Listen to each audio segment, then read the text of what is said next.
Now, this is how you can remove previous Apple ID from the iPhone. Let's talk about it. If you are first time here on Foxtecc, most definitely subscribe so you never miss anything important. So, in my personal experience, what happened is that I was using one Apple ID on the iPhone, and then I switched to a different one, right? So I just signed out from the settings and signed in to a new one.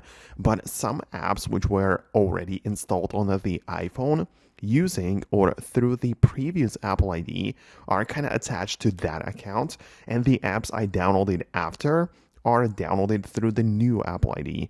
So it can sometimes ask for the old password, sometimes for the new one, and it's kind of a mess. And if you ask me, the best way to fix that would be to make sure I have everything backed up, or, all of the important information are stored somewhere, things like photos and other important things.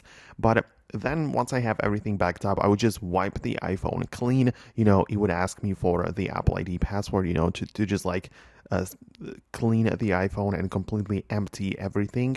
So you would find that in the settings, general transfer or reset, and erase all content and settings. I would go through that and essentially reset the iPhone so I can start with just one Apple ID, and then I can just use the iPhone normally, right? So that is something which I kind of had to do on my own in order to start fresh, and it worked out well. So I would really appreciate your feedback. Let me know if you managed to find what you needed.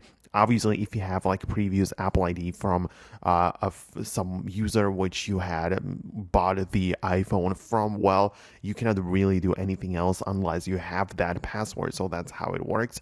But I would really love to hear your situation. Let me know in the comments below what's really going on. Thanks a lot for watching, and I hope to see you later in the next videos as well.